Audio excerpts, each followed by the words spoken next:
Should you convert to Orthodox Judaism? And what does an Orthodox Jewish life really look like? This will not be the average converting to Judaism video that you find here on YouTube, that is filled with how great Judaism is and why you should convert to Judaism. This is a real look at how we as Jews live on a day-to-day basis. This video is for those people that is thinking of converting to Judaism, and in doing so, taking some very big life-changing steps. This video is not going to give you a list of commandments that you need to keep, but rather it will give you an insight into what it means to live a Jewish life, so that you watching this video can decide for yourself if this is really a life you want. At the end of this video, I will give you two options. The one will be a playlist of converting to Judaism, and the other will be the 7 laws of Noah.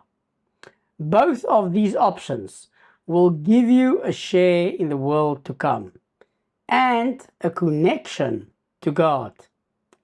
The first option, however, will come with a lifestyle that I will explain to you in a lot of personal detail in this very video. There are many types of people that want to convert to Judaism. Some have a yearning to be Jewish, or they just love Israel. Some are former Christians or Muslims that discovered that they've been following a religion full of mistakes. Some want to connect with God and join the Jewish people on their spiritual mission. And some want to marry a Jew. And in order to do that, they need to convert to Judaism. Also, I want to make something very clear. I am making this video as someone that is not against converting to Judaism. I am not a rabbi or someone that is trying to turn you away as the minhag, the custom of turning a convert away 3 times. I'm not doing that at all. I am making this video as someone that has finished his own conversion to Orthodox Judaism exactly 8 years ago today, in 2017, on Chaf Zayin B'Cheshvan, on the 27th of Cheshvan, and I've been living in Israel since 2019. I, like many of you, started my search for the truth a long time before that, actually in 2011 already, in the Kingdom of Saudi Arabia. And I started my official conversion to Orthodox Judaism in 2012 in South Africa. For many years, this very channel was called The Jewish Convert. And I make videos about Judaism, converting to Judaism, and Israel. So if that is a subject that interests you, subscribe to this channel if you want to learn more about these subjects. I also married a convert to Orthodox Judaism, and we are currently living in Israel in a settlement in the Shomron with our frum from birth kids, Baruch Hashem. Unfortunately, however, not every convert story ends this way, and many go off the derech, meaning they go off the path of Judaism, which means that they are actually in a worse spiritual place than when they started. And this is what I want to prevent, and this is also why I'm making this video. Also, many people waste years of their lives on this conversion to Judaism journey without knowing what life is like as an Orthodox Jew. And I want to prevent that. This life that we are living as Orthodox Jews is not for everyone. It is a life of dedication, daily rituals, from the time you wake up till you go to sleep. It is an extremely busy and time-consuming life. A life that is filled with meaning and purpose, but not a life for everyone. It is an undisputed fact in Judaism, and we have many arguments in Judaism, that if you keep the 7 laws of Noah, you will have a share in the world to come. So you do not need to convert to Judaism to achieve this goal. Meaning, if you want to go to heaven, if you keep the 7 laws of Noah, you will go to heaven. That is a Jewish law. Many people want to convert to Judaism because they have been to a Shabbat meal or one of our many Jewish festivals, and they have seen the beauty, the richness, the purpose, the meaning, and the connection to God that many people yearn for. But this is like someone watching the highlights of a movie and saying, I want that for me, before knowing all that goes on in that movie.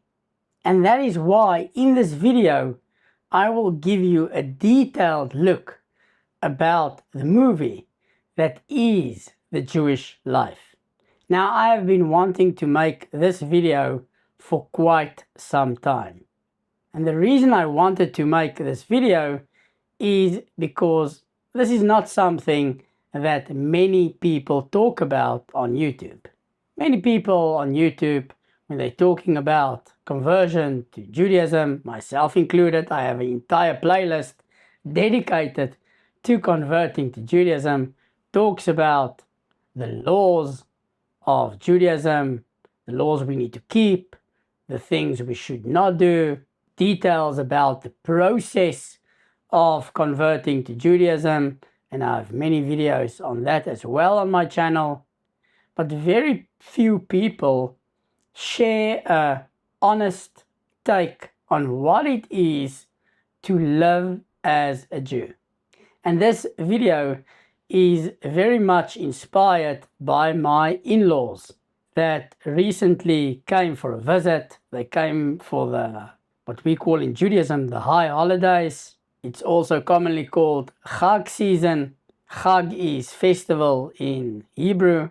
And what made this Chag season, this festival season, even more special is that my father-in-law, who actually inspired the entire family to leave Christianity and basically become Noahites and live as Noahites, with him himself wanting to convert, and he wants his whole family to convert. This was his very first visit to Israel. And obviously when someone comes to Israel, the first place that I take them is the Western Wall in Yerushalayim. And obviously for someone that basically wanted to convert as soon as he discovered the truth, this was a very emotional experience. He went to various sites, both with me and without me, took a bus, took trains, and really explored the land of Israel. And he arrived just before the start of what we call Chag season, the high holidays, which starts with Rosh Hashanah, which is 2 days, which is the Jewish New Year. Just after that, we have Tzom Gedalia, the fast of Gedalia, and then 7 days later, we have Yom HaKippurim, which is the Day of Atonement, the holiest day in Judaism. And then just after that, we start building our Sukkot, our booths, which we dwell in as the Torah commands us. And we do this for a 7-day period. We have good wine, we have good food, we have good conversations, a lot of praying. And then we have the 8th day of assembly, called in Hebrew Shmini Atzeret, which in Israel is also the same day as Simchas Torah. in Chutz La'aretz, outside of Israel, there's an extra day called Simchas Torah. And Simchas Torah is the day where we as the Jewish people celebrate that we have completed the entire Torah in 1 year. Actually, what happens in Simchas Torah is we read the last part of Devarim, of the book of Deuteronomy, and then immediately on Simchas Torah we start with Bereshit bara Elokim, which is the start of Genesis. And this we do every year. Now, we are a family that is pretty unique because I converted to Judaism, my wife converted to Judaism, only my kids are from birth, only they are born Jewish, and obviously all our in-laws are non-Jewish. And I personally believe that that is a very unique situation. There is many others like that, but it is quite rare. And I think what makes it more rare is that both my mother and her parents, Gabriella's parents, both are very pro-Judaism, with her parents being Noahites, and my mother is basically following Messianic Judaism. So in that way, they relate quite a bit with what we're doing. They have a better understanding of Judaism, and I think most converts' parents would have, that maybe might be fully Christian or Muslim or whatever their religion might be. In our case, both the in-laws is very pro-Judaism, knows quite a lot about the festivals, about Shabbat, about the basics of living a Jewish life. But the only time you really experience the full intensity of a Jewish life is if you actually live with Jews, and not just during the holidays. Like I said previously in this video, if you just see our holidays or Shabbat, then you're just seeing the highlights of our movie, and you're not really getting the full picture of what it is to be a Jew.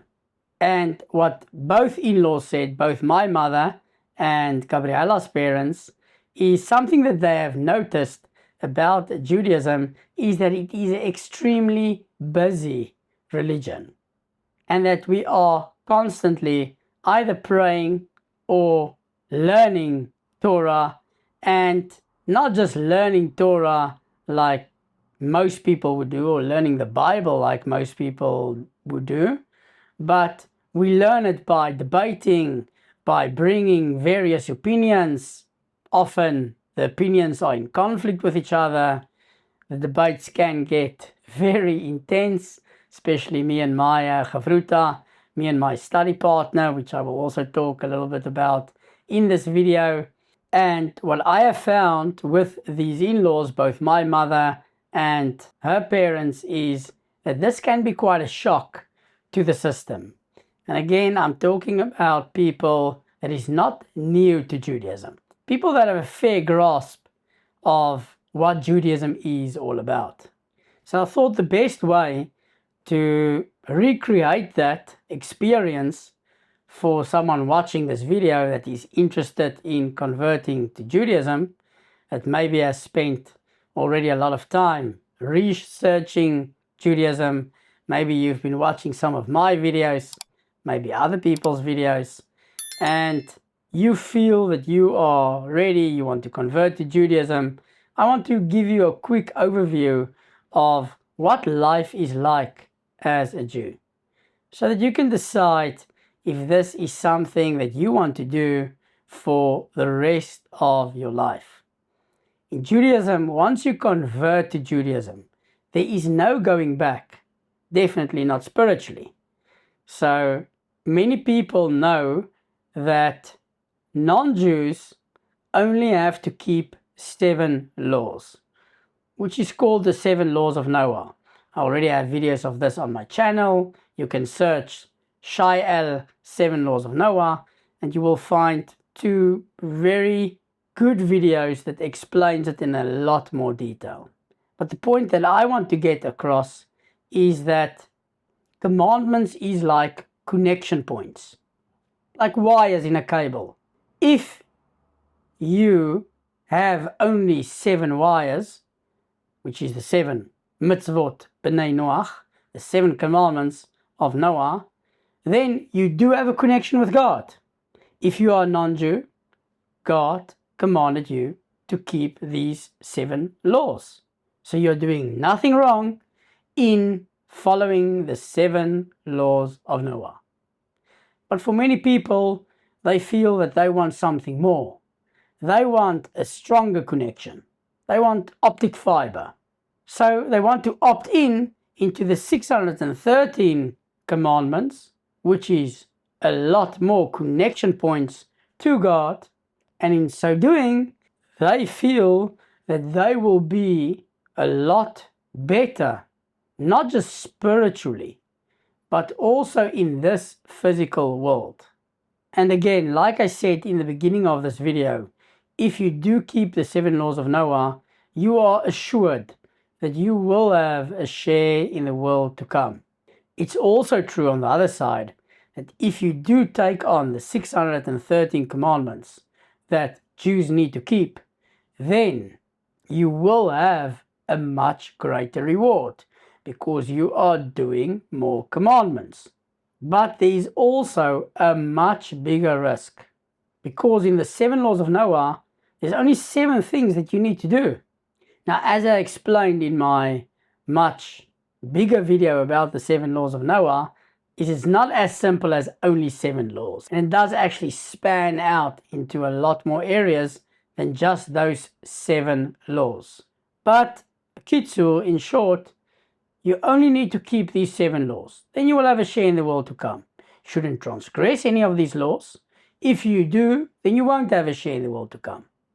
In Judaism, there is 613 commandments. 39 of those commandments, if you transgress them, you have karet, meaning you will not have a share in the world to come. And just with basic math, that means you have a 5-time higher chance of not having a share in the world to come. But you also have a lot more reward because you have a lot more commandments. But this all depends if you are actually going to keep the commandments.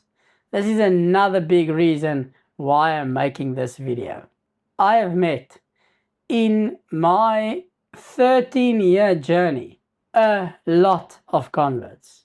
And I'm talking converts of all types. Those that wanted to convert because they love God, they love the Jewish people, they believe in the truth, and also those that wanted to convert because they wanted to get married to a Jew. I've actually met a lot more of those. And also with this channel being called The Jewish Convert, a lot of people have contacted me, both in my comment section below, where many people ask me questions. I try to answer them as best as I can. So if you do have a question, you can leave it in the comment section below. And I've also met many people that recognize me because of my channel, many times in Yerushalayim for some reason, and then ask me a lot of questions. So I've dealt with a lot of converts. I've also helped a lot of converts to convert to Judaism. I've also helped a lot of people to make Aliyah to Israel. And what I have realized in dealing with all these converts is that conversion to Judaism is not for everyone. Many of these converts that I have met or interacted with, many of them finished their conversion to Orthodox Judaism and today keeps nothing, no laws. Now, all these people would have been better if they never ever converted. Now, I must add that most of them converted for someone. They converted because they wanted to get married. They knew an Israeli, they knew a Jew. This is a very common story, and this is actually why it says in the codified book of Jewish law the Shulchan Aruch, Yoredea 268 CF2, that someone that wants to convert for love or fear should not be converted. Now, obviously, a lot of changes has been made, but that is how it is written in the Shulchan Aruch. And I think it is for this very reason, because a lot of converts that convert because of someone, once this someone disappears, this connection point, they leave everything. And they are then in a worse spiritual and many times physical place than when they started their conversion. So that is something that I really want you all to keep in mind before you even think of converting to Judaism. That converting to Judaism is not a decision that you make and you do it for a couple of years, and if it's not for you, then you're out. If you do that, you have no share in the world to come.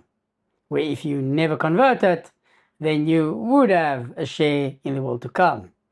This is now assuming that you keep the 7 laws of Noah.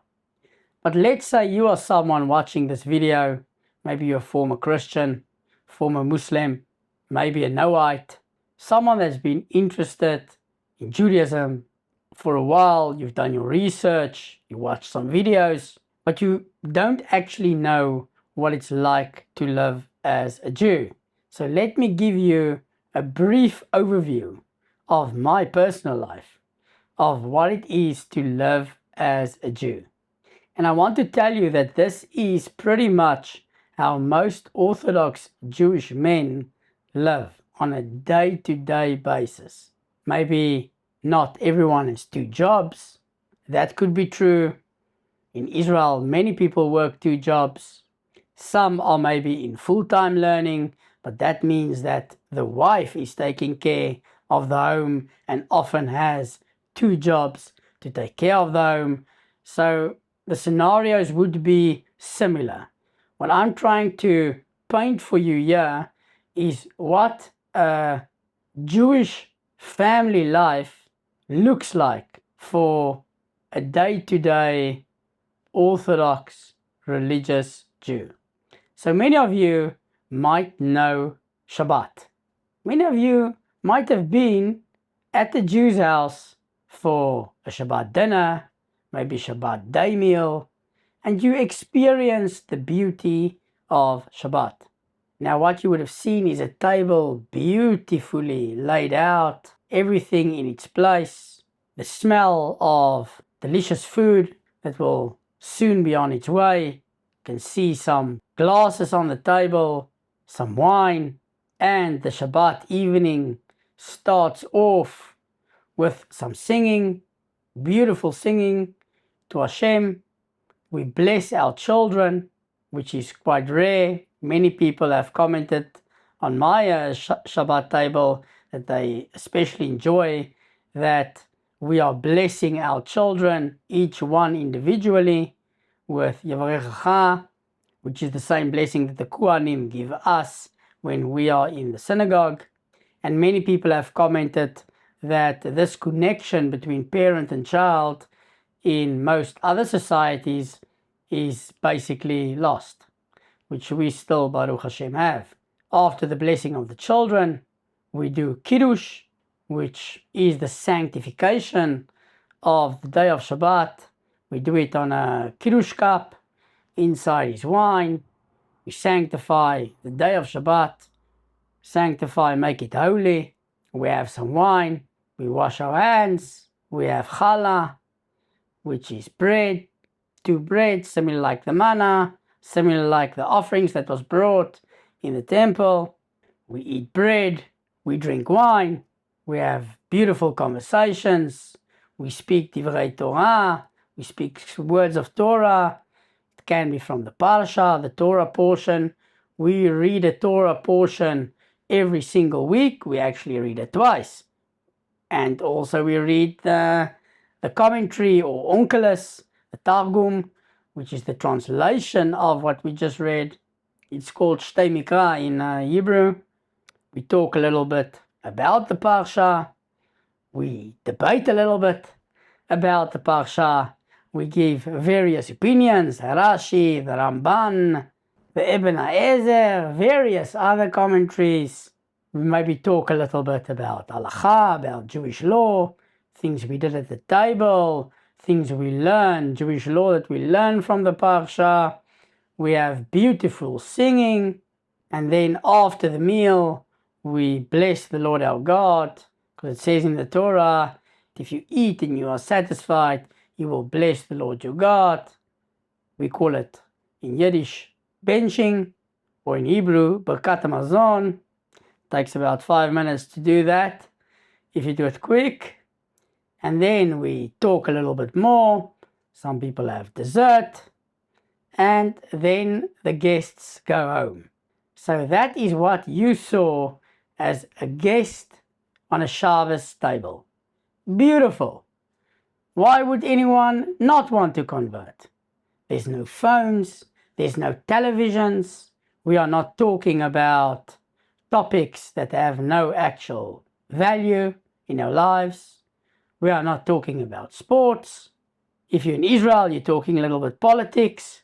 This is part of Jewish life, but mostly talking about Torah, enjoying time with your family, with your kids. Can get sometimes very busy with kids. Now this one doesn't want to eat, this one wants to eat, this one wants to go there, this one wants to go sleep. Can be very busy, but definitely a very uplifting, inspirational family experience. And again, this is a comment that I have received from many people that ate at my table. Because it's something that is rare, to sit around a table, to have a nice meal, to talk about God, to talk about His Torah, to talk a little bit about our lives, what's happening in the week. We have a name game where people say their names, and then you say, give a summary of your week, and then you give a highlight of your week. It's actually something I learned from the rabbi that I was learning under when I was doing my conversion in Cape Town, Rabbi Sam Thurgood, great rabbi, great educator, and obviously we have absorbed many of his customs. He named his one son Azrael after his Rosh Hashiva, Rabbi Azrael Goldfein of blessed memory, and I named my first son Azrael. So you can see I took a little bit from Rabbi Thurgood. So again, you're watching this video and you're thinking, that's exactly why I want to convert. Just for that family experience, I want to convert. But, like I said, then the guests go home. We get the kids ready for bed. Hopefully they're already in bed by then. My wife starts clearing the table, puts everything away. We maybe spend some time together. I learn various things on Shabbos. These days I'm reading books of Gadol Hador, of big rabbis like Rabbi Moshe Feinstein Zatzal, Rabbi Chaim Kanievsky Zatzal. Currently I'm reading the book of Rabbi Ovadia Yosef Zatzal, which is Sephardic Gadol Hador. And I also learn the Ramban. Nachmanides, a rabbi that lived 1,000 years ago. I learn a little bit Halakha from the Shulchan Aruch with the Mishnah Brura. There's various things I learn on Shabbos. We go to sleep. We wake up the next morning early. I get ready for shul, which is the Yiddish name for a synagogue. It's the place we gather to pray and read the Torah on Shabbos. I go to pray. Now, the prayer service, Shacharis, on Shabbos is about 2.5 to 3 hours long, depending on the parasha that is being read. In that time, my wife has to get 3 kids ready to come to synagogue. Now, they are not obligated to come. My wife likes to come to synagogue. We want the kids to experience the synagogue, the singing, the reading of the Torah, learning how to behave in a synagogue.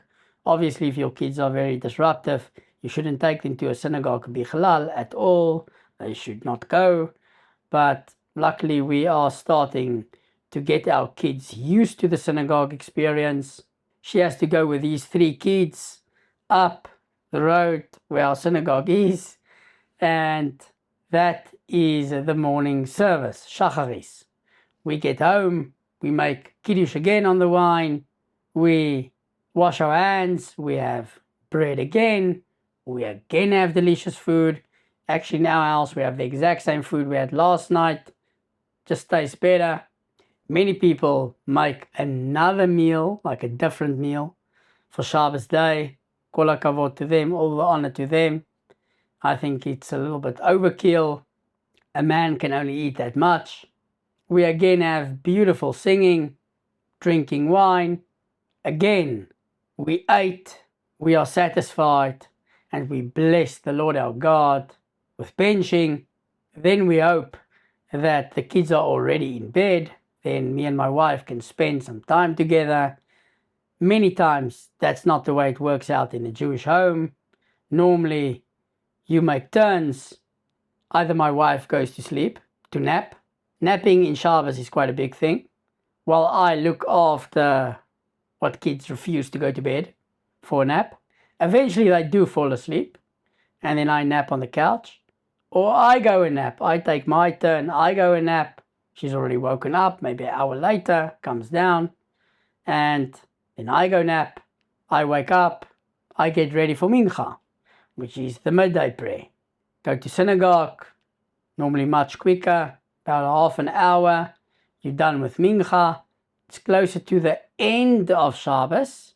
Normally in this yeshuv, about 2 hours before Shabbos ends. Now in the winter, so it's like an hour before Shabbos ends. Then I come home.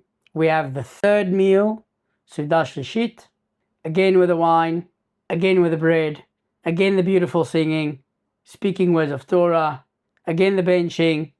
I get ready. I go again to synagogue for Marif, the evening prayer. I come home from Marif.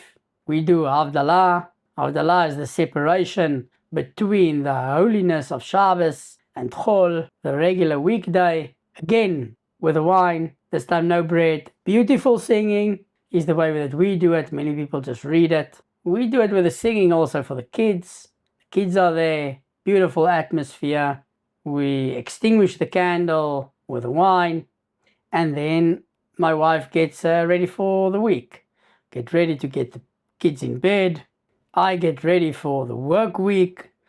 In Israel, the work week starts on a Sunday, so right after Shabbos. In Chutz La'aretz, you still have a Sunday, so you have like a day to get ready for the week. We go straight from Shabbos into the work week. I actually prefer that. And that is Shabbos. So many of you might have experienced a Shabbos at the Jewish family, so you can definitely relate. The drinking of the wine, a lot of meals, a lot of eating, a lot of words of Torah, a lot of debates about the Torah, what it says, what it didn't say, this opinion, that opinion, a lot of debates about Jewish law, and many people leave a family for Shabbos feeling, wow, this is beautiful, inspirational, uplifting, spiritual, and definitely I want this in my life. I want this family life. I want this connection that the Jews have with God, with their family, without interruptions, without electronics, no phones on Shabbos, no television on Shabbos, no driving on Shabbos, a lot of things we don't do on Shabbos. And the same goes for our holidays. But many people don't know what happens in the week for an average Jew. And again, this is the point I want to bring across. That's the highlights. Shabbos, Jewish festivals. That is the best of Judaism, or what people would perceive as the best of Judaism. But Jews live every day and every moment with this constant connection with God through the commandments. Like I said, like a cable that connects you to God. The Goyim, the nations, have 7 laws to keep. 7 ways of connecting to God. We have 613 ways, but it also means we are constantly in connection with God. But let's now move one step forward to Sunday, the first day of the work week for most Jews, definitely Jews living in Israel. Outside of Israel, this might be a typical Monday. And I'll give you my day, which is basically how I spend every single day, except Shabbos and Jewish festivals. Fridays is also slightly different because on Fridays in Israel, I don't work. First of all, a little bit of background. I work 2 jobs. Many people in Israel work 2 jobs. My wife does not work. She works full-time looking after the kids. 2 of our kids are at home, and my oldest son, Azrael, who is 3 years old, he is in a kindergarten, which is down the road in the Sheshuv, in the settlement. So again, this is not an uncommon scenario. To live in a Jewish community is expensive, also outside of Israel. So people often have to work more to be in a Jewish community, and thus I think the scenarios would be very similar. Also remember that I lived in a Jewish community outside of Israel from 2012 till 2019. So I know what a life looks like outside of Israel. It might be a little bit easier financially. You might have bigger places, but you're keeping up with the Joneses, so definitely it will look similar. So on a Sunday, and basically every other day of the week, except Friday and Shabbos, I wake up in the morning, say Modani. So this is the very first thing that a Jew say when he wakes up in the morning. And it's basically thanking God that God has returned our souls within us. Abundant is His faithfulness. Modani lefanecha melech chai vayikiyam שזרת בי נשמתי בחמלה רבה אמונתך. Now I'm not doing this just because I'm thankful that God has returned my soul within me, but I'm also doing this because this is Jewish law. The things I will tell you that I'm doing is Jewish law, meaning this is what you must do. I then go to the bathroom. I relieve myself. Then I wash my hands. Now we're going to do al nitilas yadayim. We're going to do it with this nedelwasser, which has 2 handles. We're going to take it with our right hand. We're going to fill it up with water. Then the right hand will pass it to the left hand, and the left hand will serve the right hand. So once on the right hand, once on the left hand, once on the right hand, once on the left hand, once on the right hand, once on the left hand, and then we dry our hands, and then we're going to go outside of the bathroom because we can't say blessings inside the bathroom, and that will be the next clip. And now that we are outside of the bathroom, after we have washed our hands in the morning, we're going to recite the blessing. ברוך אתה אדוני אלוהינו מלך העולם אשר קידשנו במצוותיו וציוונו על נטילת ידיים. I'm not going to get into all the opinions in this video, which there is various opinions. Some say you can't even go to the bathroom. You have to have a bucket of water under your bed and then wash before you even walk 4 amot, before you even walk 4 steps. Some say your entire home is 4 amot. Various opinions. And I do want to mention here that my opinions, the opinion that I follow is the opinion of my rabbi, Rabbi Yitzchak Steinberg, who is the Rosh Kolel of Eretz Hamda Ranana, who is a Talmid of Rabbi Shlomo Zalman Auerbach of blessed memory, Gadol Lador. Baruch Hashem, he follows a very strict opinion, but without too many chumrot, without too many added stringencies. Then I say Asher Yatzar, where we thank God that everything, Baruch Hashem, is working. Blessed be God, we are healthy. And I work in the medical field where many people are struggling with their health. Many people also say that if you do say this blessing, then you will have good health. And the blessing goes like this. Baruch atah Adonai, Eloheinu melech haolam, asher yatzar et adam b'chokhmah, ובערבו נקבים נקבים, חלולים חלולים, גלוי וידוע, לפני כיסא כבודך, שאם ייפתח אחת מהם, וישתם אחת מהם, אי אפשר להתקיים ולמות לפניך. ברוך אתה אדוני, רופא כל בשר, ומפליא לעשויס. Which is thanking God that my body, Baruch Hashem, works. All the holes that needs to be open is open. All those that needs to be closed is closed, Baruch Hashem. Everything is in fine working condition. I am now ready to serve my Creator. I will say throughout the day this Asher Yatzar, thanking God that everything works. Every single time I go to the bathroom, I come out of the bathroom, I actually wash also then 3 times. Every time a Jew uses the bathroom, after that we wash our hands. Some people do it with a Nadelwasser. Some people do it without the Nadelwasser, but you should wash your hands.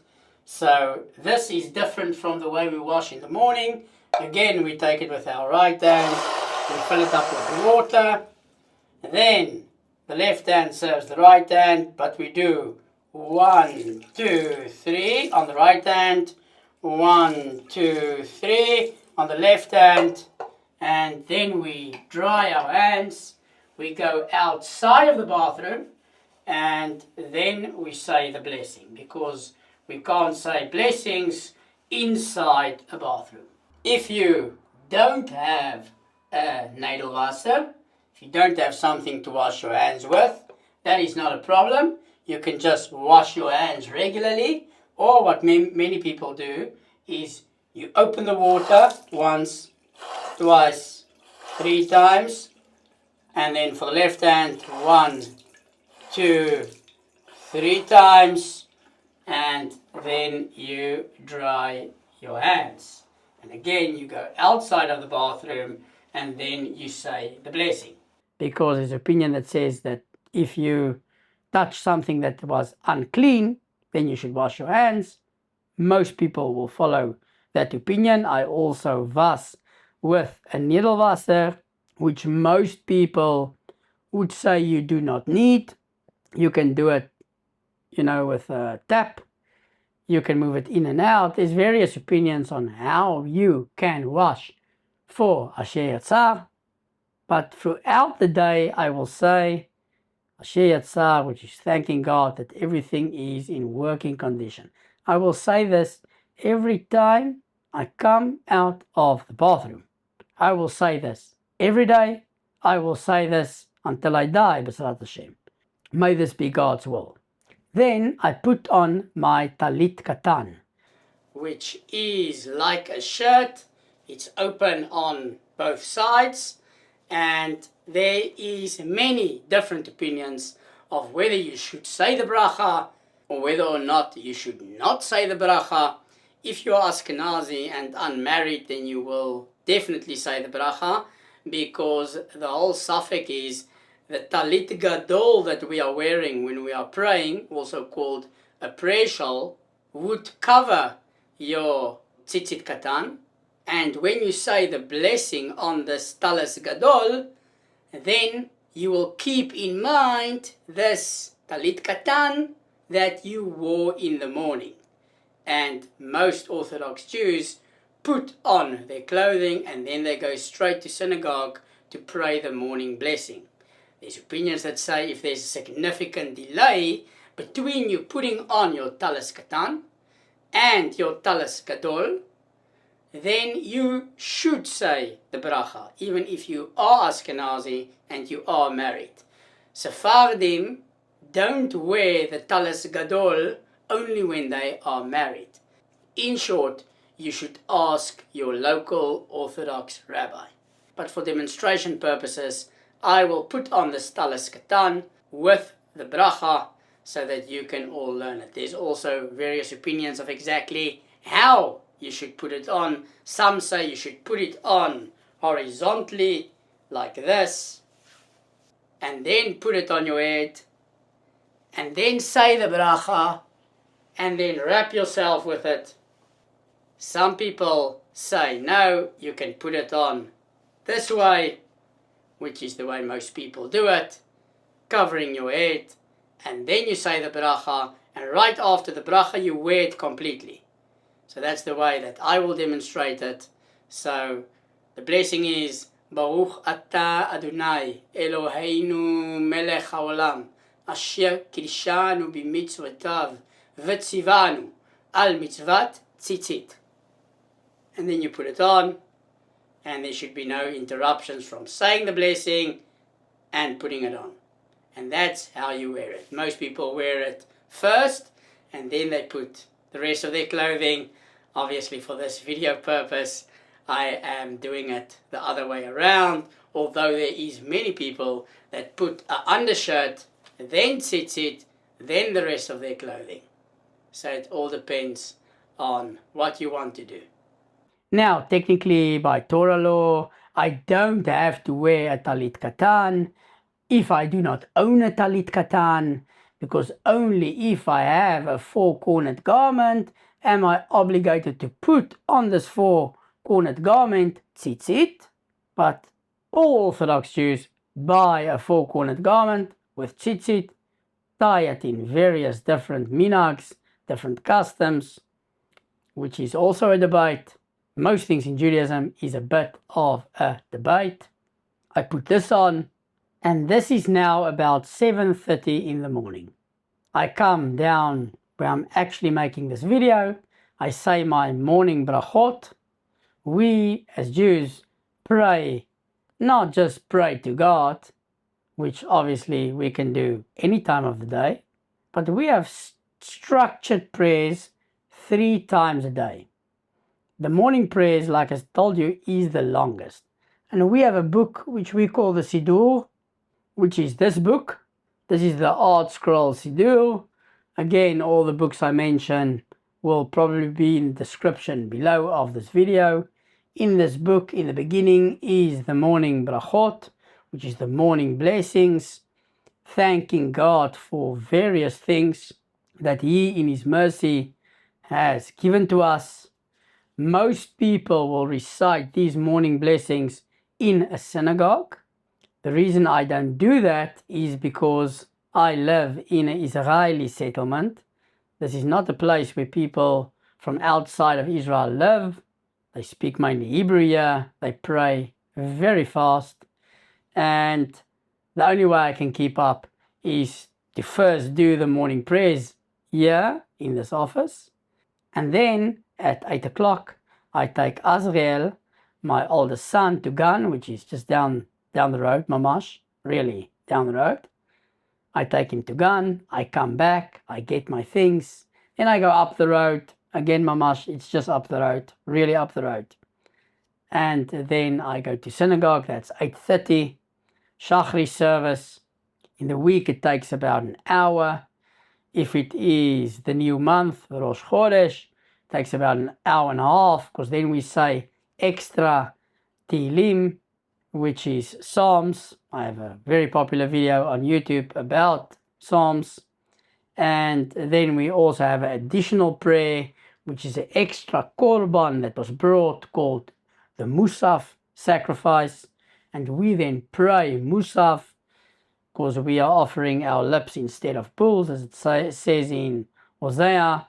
Then I come back to this office, and then I start my first job, which is working for the government, for the Ministry of Defense, the Ministry of Health, the National Insurance Fund, and for medical aids, Klalit, Maccabi, Mochedet, and Leumit. And I will spend from 9 to 5 basically in this office, with the exception of the Mincha prayer, which is in the middle of the day. You can also pray it towards the end of the day, closer to when the sun sets. But in this yeshuv, in this settlement, there is a Mincha prayer at 1:30, which again is just up the road. It's a very quick Mincha, takes about 20 minutes in the week, and then I come back down, back to the office. Then I go and fetch Azriel from the gun, from the kindergarten. That's at about 2 o'clock, just before 2. I bring him back, eat something, and then I work further on my first job until about 5:30. Then I go to pray in the winter, Mariv, which is the evening prayer. It's already dark here in Israel now in the winter at about 5:20. It's when you can see 3 stars, medium-sized stars.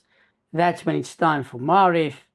Pray the Mariv prayer, very short, about 15 minutes. Then I come back home. Now it's about 6 o'clock. Then I normally go up. We have quite a big house, so I have an office downstairs in a caravan. I go upstairs, I spend some time playing with my kids, chatting with Gabriela, normally for about an hour.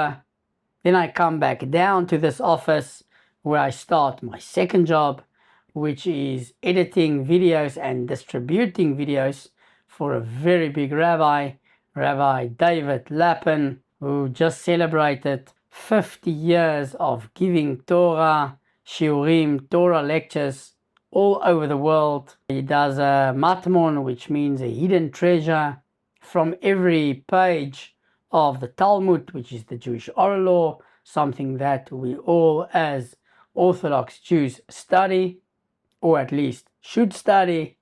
Now I do that until 8 o'clock.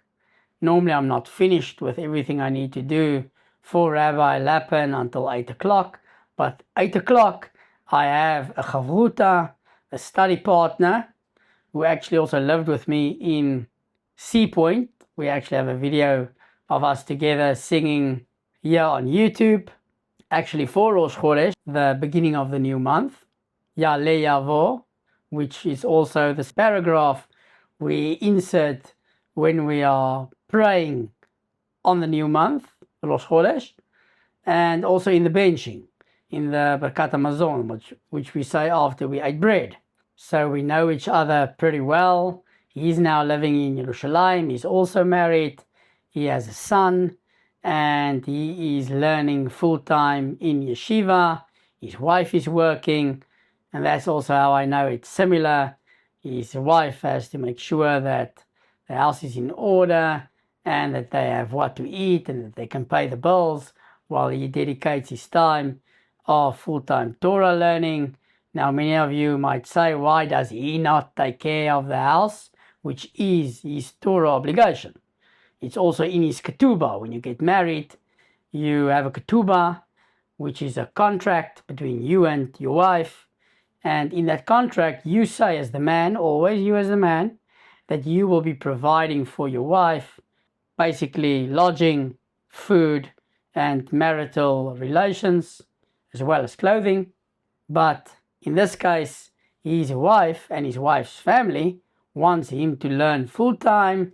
This is basically how she grew up, and this is the life that they want and the life that they choose.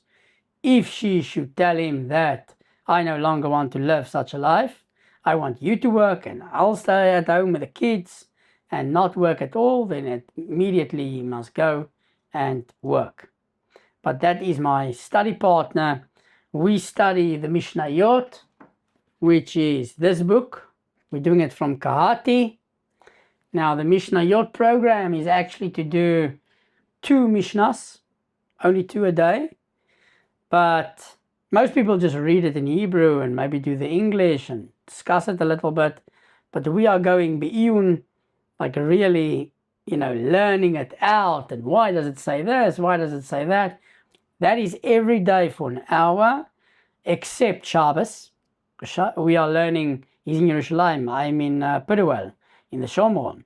So we are learning through WhatsApp video call, and obviously on Shabbos you don't have phones. So that's the day that we don't do, and we also don't learn on Motzei Shabbos. So just after Shabbos, because he's got various things going on, I've got things going on. Like I told you, it's busy. We normally learn, like I said, for an hour, so 8 to 9. Then hopefully 9 to 10, all my kids are in bed. Remember, Gabriela is basically taking care of this house, the entire house, cleaning the house, making food, looking after the kids, making sure they have what to wear, making sure that they are actually wearing what we want them to wear. A full-time job. 3 kids. One is 3 years old, the other one is almost 2 years old, and Elisheva, the youngest one, is almost a year old. So it's not easy to take care of 3 kids. Not easy at all. A full-time job.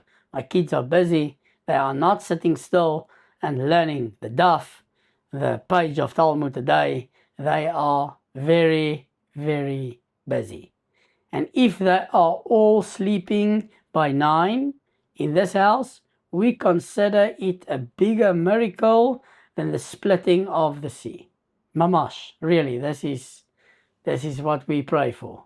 And I'm sure a lot of parents watching this video would be able to relate. But if they all are in bed by 9, then me and Gabriela learn Nach together, because we have the Torah, then we have the Nevi'im, which is the prophets, and then we have the Ketuvim, which is the writings. We started quite a while ago already doing this. We finished Joshua, and we also did the Judges. We're actually now starting from the very beginning, because it has been quite a while, and it's always good to do a review of that which you have already learned. And we have been enjoying that. Like I said, it doesn't always work out that we actually do it, because the kids are not in bed by 9. And normally after that, my wife, after a long day, waking up already, she's already up at 6:30, because she's got to get all the kids ready, for the day. She has to get herself ready. She has to get Azrael's bag ready that goes to the gun, to the kindergarten, that I take him in the bag. And there's a lot of things that she obviously needs to do from 6:30 until he goes to gun at 8. She's up pretty early, so obviously by 10 o'clock, very tired. So that's normally the little bit of time that we do spend with each other. And then after that, I finished my second job, which is the editing I told you about for Rabbi David Lappin. I distribute his videos on YouTube. You can subscribe to his channel. It is Rabbi David Lappin, or just Rabbi Lappin Matmonim. Excellent shurim that he gives. I distribute it on YouTube, on various WhatsApp groups. I distribute it on Buzzsprout for the people that don't want to go to YouTube because of all the dangers that is on YouTube. And then I also put it on his app, Rabbi David Lappin app, for the Matmonim project. It actually is also on his website, matmonim.org. So that normally takes about another hour. Now we're at about 10:30, 11. Then I still have to do my own learning. Like I told you, Jews need to read the parasha twice, and then Targum Onkelos, that's the original law straight from the Shulchan Aruch, from the codified book of Jewish law. Onkelos, by the way, was also a convert, and he's found on every page of the Chumash, where he gives a translation in Aramaic. Many poskim, many rabbis that make decrees says that you can use Rashi, or you can use the Ramban, or you can use the Ibn Ezra, or you can use any Rishon that would explain to you what is happening in the Parsha, instead of doing Targum Onkelos, which is in Aramaic, which most people would not find a lot of benefit from. Some people say you can also do it in English. Obviously, if you're someone that doesn't speak Hebrew, or you cannot read Hebrew, then definitely you should read it twice in English with all the commentary. And I do that with this book, which is the Art Scroll Chumash, which has the Hebrew on the one side, that's Targum Onkelos, that's Rashi, and the English on this side. So that you need to do twice. The parasha of the week, you need to read it twice. I read it twice in Hebrew, and then I do also it in English, the English translation of what I read in Hebrew. And then I actually use the Ramban, Nachmanides, which is also a Rishon, a rabbi that lived 1,000 years ago, and that's the commentary that I find the most beneficial, the person that I agree with the most. He was also a doctor, and he anyway brings you Rashi and the Ibn Ezra, which he calls Rabbi Avram. That's why I'm not used to saying the name Ibn Ezra, which is the name of the rabbi, or what he's called, because his name was Rabbi Avram. That is what the Ramban calls him, and that is why I'm used to calling him Rabbi Avram. Now, to be very honest, I do not dedicate a lot of time to that, because you can do that pretty quickly. So about half an hour of Chumash. Now I'm hopefully at 11 or 11:30, depending on the amount of time it took to edit Rabbi Lapin's videos, depending on if my tzaddikim children decided to be good and be in bed by 9. Then I go on to my own learning, which is the Shulchan Aruch, with the Mishnah Brura, with most opinions known to man, from the Or Olam edition. It's pretty new, it's brilliant. So there you have the actual Shulchan Aruch at the top. Here you have the actual Mishnah Brura, and on this side you actually have the English with pictures, everything you want. The best book I've ever seen in my life that deals with Jewish law. We also have a lot of rules of how we place books. Like now I want to put this book down, but I can't put a halacha book on top of the Chumash. The Chumash, which is the Torah, must go on top of the halacha book. We have a lot of rules. I learn that Shulchan Aruch with the Mishnah Brura from about 11:30, depending on how my day goes, until about 12:30 to 1. Then I go upstairs. I say Shema Alamita, the bedtime Shema. I go to sleep, and the next day I wake up and I do the same thing. Obviously, days differ, things change. Sometimes I go into work, so the day is a lot different. Then I gotta change my davening times. I'm not getting Azrael from the gun. Not every day is exactly the same, but this is the basic structure of almost any Orthodox Jew. And that is the lifestyle that you will have to follow for the rest of your life if you really want to be an Orthodox Jew. And I think that this is also the main message I want to bring across in this video. And something like I told you in the beginning of this video is what many people have told me, outsiders and non-Jews, looking in and seeing our lives. Yes, it's beautiful. Yes, it's spiritual. Yes, we are constantly connecting to God, and we are constantly connected to God. We have a relationship with God. God is not someone that we visit on a Sunday for an hour in a church. This is not our God. Our God is someone that is with us every single second, every single minute of the day, and we are with Him. And He gave us a lot of rules, a lot of things that we need to do throughout our day.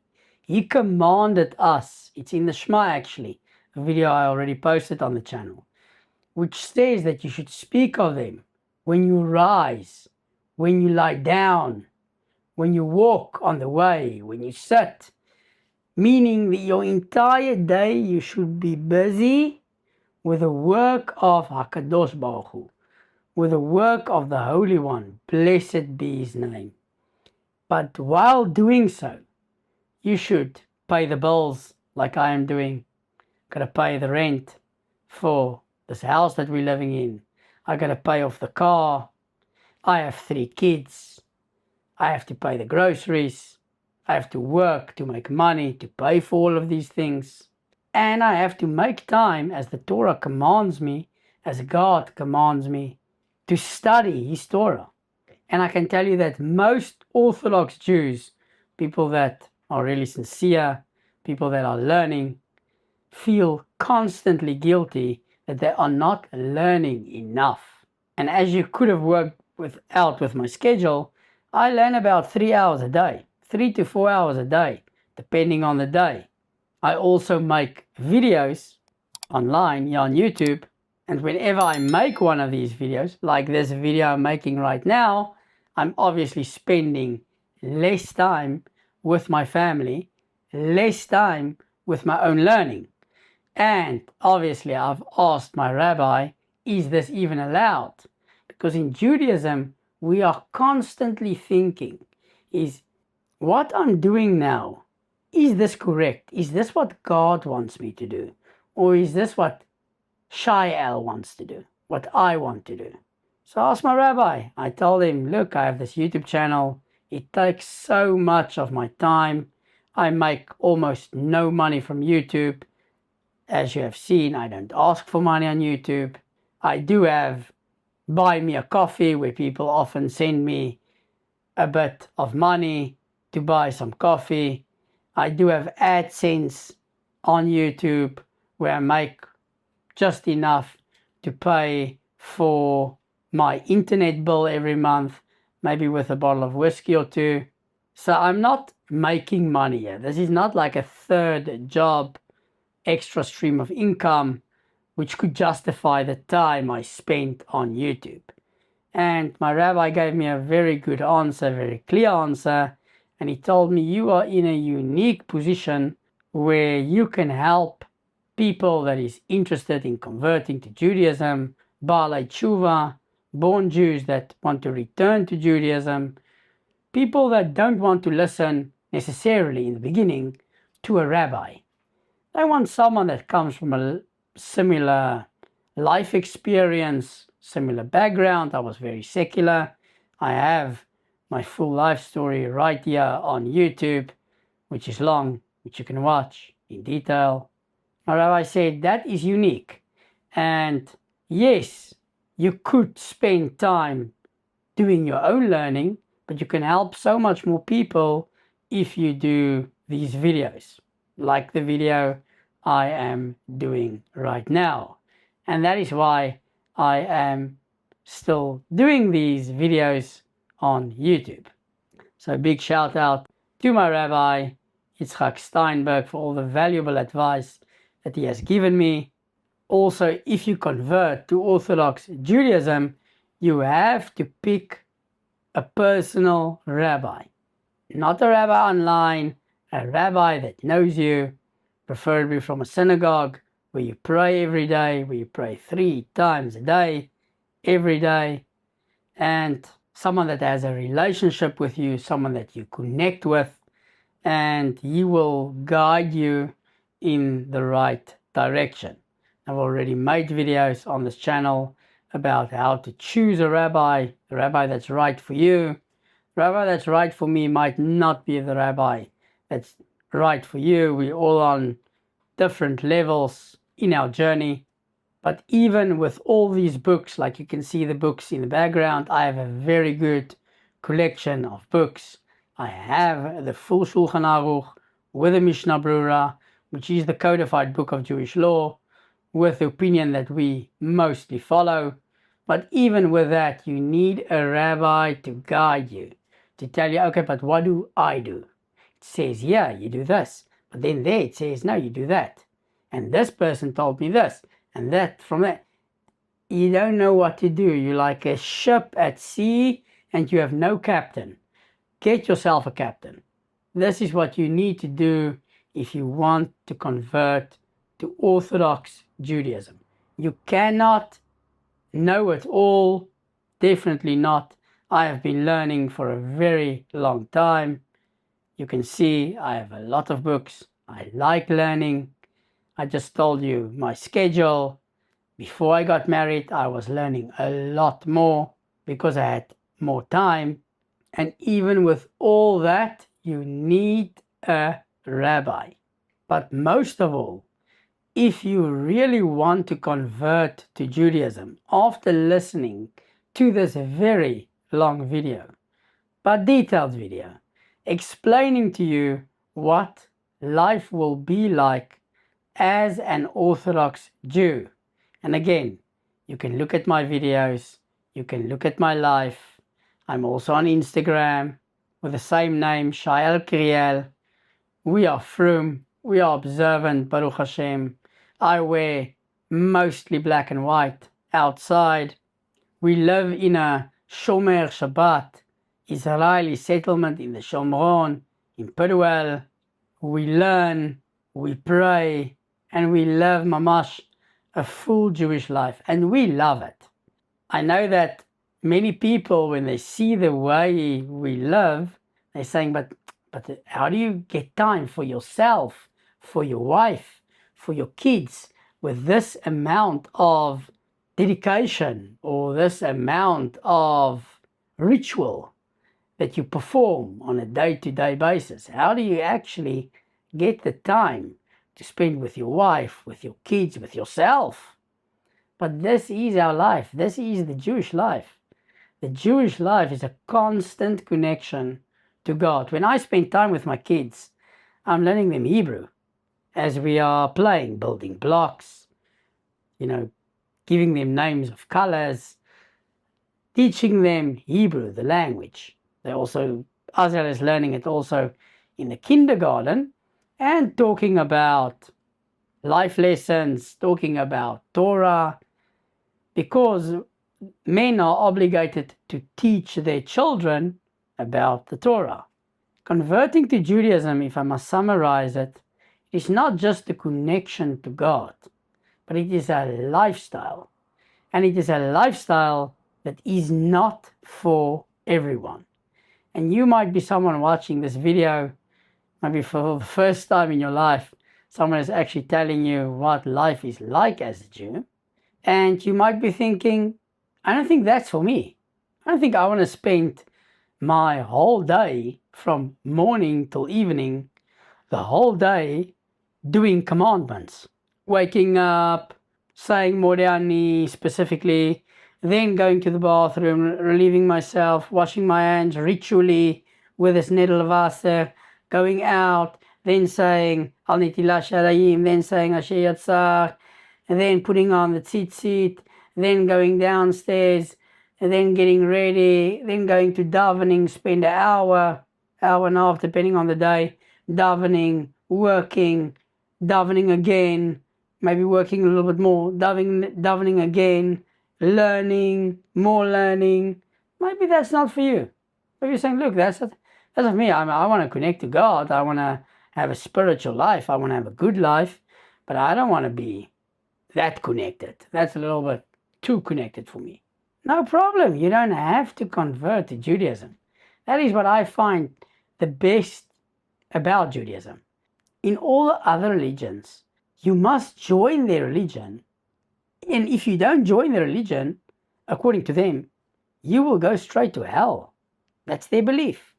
Christianity, for example, if you don't believe in the Jew, Jesus, whose real name is actually Yeshua, who died 2,000 years ago, if you don't believe that this Jew died for your sins, and thereby you are saved, then you're going straight to hell. That is the Christian opinion. The Muslims, if you don't believe that Muhammad was strangled in a cave by what he called a demon, if you don't believe that he is the last prophet of Allah, then you'll go straight to hell. Judaism is saying, no, we believe in a good God. We believe in a just God. And this God just wants you to be a good human being. And that's what the 7 laws of Noah is all about. It's just to be a good human being. And God says if you are a good human being, you will go to heaven. If you want a higher place, then you have to do more. It's like going to work. If you go to work that you don't have to do a lot, you can't expect to earn a lot. But if you go to a job that's very demanding, a very high position, then you're going to earn a lot more. Lavdil, to use as an example. So now that you know a little bit more of what a Jewish life really is all about, there is 2 options in front of you. If we must summarize everything that I've said, click here if you want to convert to Judaism, or click here if you want to stay a righteous Gentile and have a share in the world to come. Thanks for watching, and Yom Tov.